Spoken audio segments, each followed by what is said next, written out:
It's the co-meet and one that I am honestly most stoked for on this entire card. It's an absolute banger. Movsar Evloev taking his 15-0 undefeated record as a fat favorite, minus 410, against Dan 50K Ige, who is 15-5 but has lost two straight. I mean, the last time we saw him, it was late 2021. He lost that unanimous decision to Josh Emmett, but it was a razor-thin fight. I personally thought Dan Ige won the fight, but nonetheless, the judges saw it unanimous for Josh Emmett, and he was eating some heavy meat bombs throughout that contest, but always firing back and being able to withstand the heavy strikes that come your way if you're against Josh Emmett. I thought was a testament to 50K Ige's toughness. I mean, this is a guy who's never been finished. He's always going to decisions. Before the fight against Josh Emmett, he lost to the Korean Zombie, and he was kind of controlled throughout that contest. It was a little concerning to see with such ease the Korean Zombie get those repeated takedowns against 50K Ige, and ultimately Chan Sung Jung was able to extend that 5-round contest into a unanimous decision. And before that, Ige did pick up that nice early win over Gavin Tucker, lost to Calvin Kattar, and then he has some split decision wins, right? Beat Mirsad Bektik and Edson Barbosa as well. So a guy that, it's been sort of a mixed bag, but is always in tough, close, competitive contests. Has never been finished, and he's taken on Movsar Evloev, who at 15-0. I mean, you don't see a lot of true undefeated professional mixed martial artists, and for him to be 15-0 is pretty impressive. Last time we saw him, we were at the contest. It was against Hakeem Dawodu. He absolutely smoked him, controlled him start to finish, and that was a nice statement victory, I thought, because the contest before that was a split decision win over the Carney Nick Lentz, and that was a fight that shouldn't have been a split decision, but nonetheless, the Carney had some moments where he was definitely threatening Evloev, and as a backer of Evloev in that contest, you were kind of cringing a little bit because it was definitely a little bit more nerve-wracking than perhaps it needed to be. So what are your thoughts on this absolute levels test of a co-meet event? Do you think Dan Ige rebounds after this two-fight skid, and this is too much too soon for Movsar, or is this when Movsar makes the greatest statement he's Man, made to date?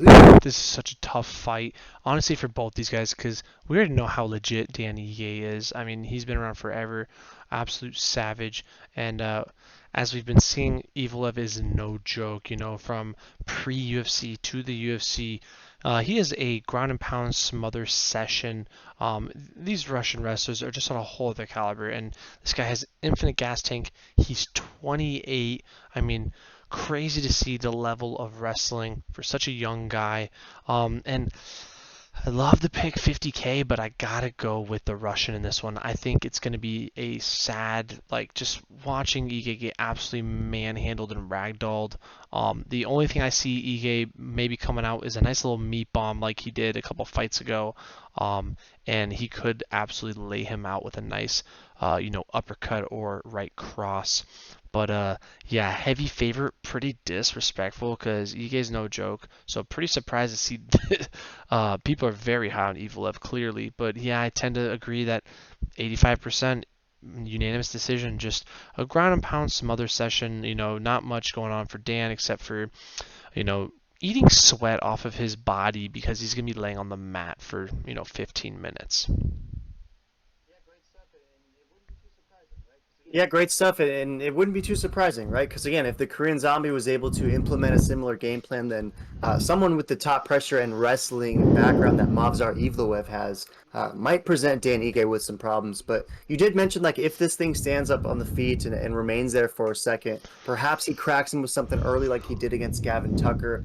We haven't really seen Evloev face too much striking adversity yet. Like we haven't seen him rocked and then have to recover and create some sort of scramble and then implement his game. It's always just been like immediate pressure. Evloev just starts to dominate. So if Dan Ige can land something early, that would be tremendous. And this is a guy, I mean, he went the distance with Calvin Kattar, and it was after his fat win streak. It was in a meat event. And to go 5 rounds and keep it standing against, an elite striker like Calvin Kattar, although he lost the fight decidedly, I thought that was pretty impressive stuff. So do you think that this fight might remain on the feet? I mean, we know what each guy is trying to do. Is it possible Ige has leveled up his takedown defense and keeps this thing standing? And if so, are you at all worried about Evloev? Or do you think Evloev, if this thing does remain standing, maybe he even has the striking advantage Yeah, at this I would point in their career? imagine What do you Danny think? Ige probably has a striking advantage if it stays on the feet, but I just don't really see this staying on the feet for more than 10, 20 seconds. I think Evloev is going to absolutely demolish, get him with a double leg, hold him down, smother session, and just grind out a great unanimous. I feel bad that Dan's got to go versus Savage like this, but Dan isn't scared. He's a legend. So this is what he needs to get back in that right path. So I'm kind of rooting for Dan, but my pick, I'm going with Evloev.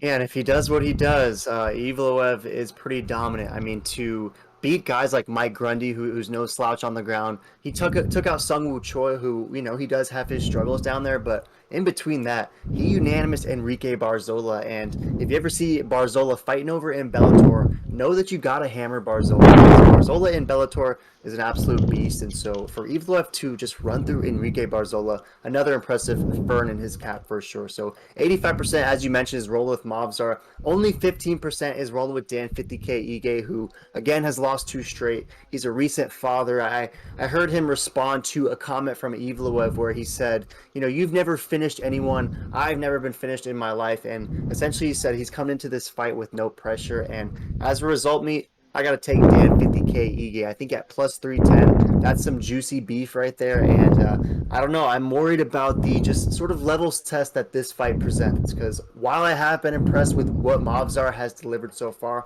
I think Dan Ige is going to be the toughest guy he has seen to date. Because I'm taking Dan Ige against Dawodu. I'm taking Dan Ige against all those other guys. Barzola might be a close fight because Barzola is sick, but Dan Ige is top tier featherweight. So I'm rolling with Dan Ige. I think he keeps this thing standing and is able to just be a little bit more slick than Evloev on the feet. But if Evloev takes Ige down and just sort of smashes him and keeps him there for 15 minutes, that's not the craziest thing either. So am I tripping on this one, or can you Yeah, see my 100%. logic a And little yeah, bit? plus Plus 310, 310, those are 50K pretty Ige? juicy for 50K Dan Ige. I mean, the disrespect's insane in my opinion, and I hope Dan Ige fans and anyone else throws him in a nice little small parlay or throws him as an absolute lock if you guys are fans, because those are the best odds you'll ever see for Dan Ige. But yeah, throw in the comments who you guys got. Are we crazy? Are we not?